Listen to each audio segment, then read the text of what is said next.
chief is saying that for that It was an particular... old power. I need that.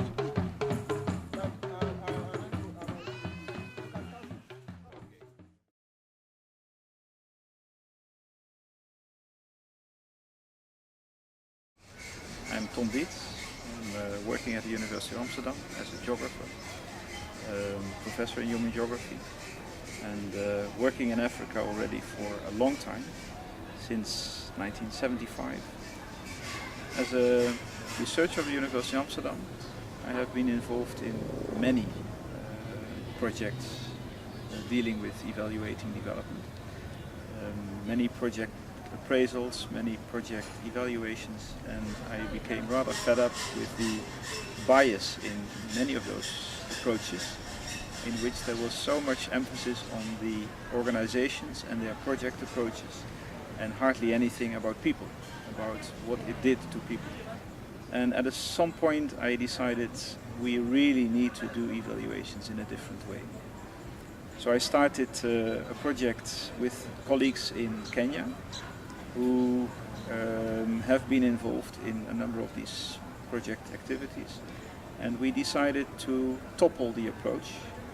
We would like to see changes among people first and then develop their ideas of what projects do to them and what the impact of project is on their lives in a very broad way.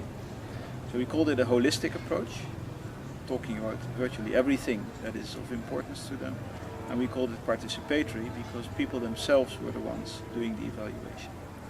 ICO and Prof Ton Dietz and Prisma approached me during 2007, and we easily found each other.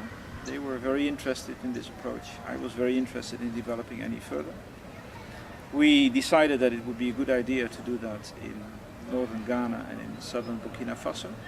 We had some prior experience there, both in southern Burkina Faso, where Fred Zaal had done major projects, but also in northern Ghana, where since about 10 years I work together with the University of Development Studies in Tamale to do all types of research, climate change research, but also impact evaluations, which were not holistic and not participatory.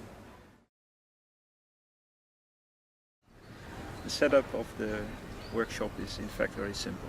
It's a 3-day activity for about 60 people and a team of facilitators. It brings together people from an area of about 30,000 people, and very often that also means it's a district or a sub-district, which means you do have a few people from the district government and people at local level responsible positions, but also you have people representing the villages. And we always try to have men and women, old and young, people who are experienced and people who are a bit new. And those come together for a first day of talking about change, what happened in their environment during the last 20-30 years. We start with a timeline, then we develop a systematic analysis of the changes in 6 domains, as we call them. We start with the natural environment, we go on with the physical environment, the roads, etc. We then talk about economic change, we talk about human development like education, health. We talk about the social and political environment, and we finally talk a lot about cultural change and the interpretation of cultural change. Then we want them to discuss poverty in their area. We would like them to think in terms of 5 categories of people: the very rich, the average people, the poor and the very poor. That is a very interesting exercise because it depends a bit on the area, it depends a bit on the composition of the groups, but if you then combine the information, it becomes very clear what in that local setting people regard as wealth and as poverty.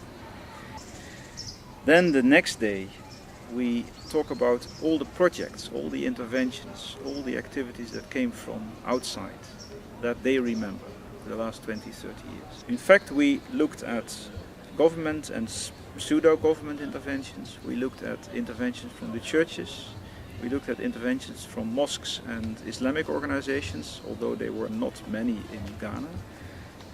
And we looked at interventions from the NGO community. And in addition to that, we looked at things that people started themselves, CBOs, community-based organizations, individual initiatives, sometimes also traders and business people from outside or from inside. We're talking about interventions in what you can see, so roads, dams, boreholes. You talk about interventions in education and health. You talk about credit schemes, micro projects. You talk about health insurance. It's holistic, it's very wide.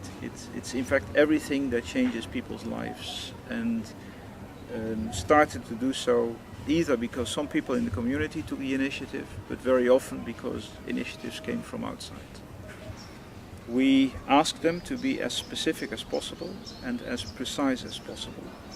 And bringing people together in area groups means that maybe individually they don't know everything, but collectively it's very clear that they come up with very, very detailed information. And it's interesting that it doesn't really matter if people can read and write, because it's often a combination of people who have some education, sometimes even up to secondary or tertiary level, but also quite a number of people are illiterate. And in the oral culture that is here, it is very easy to also involve them in designing their own history.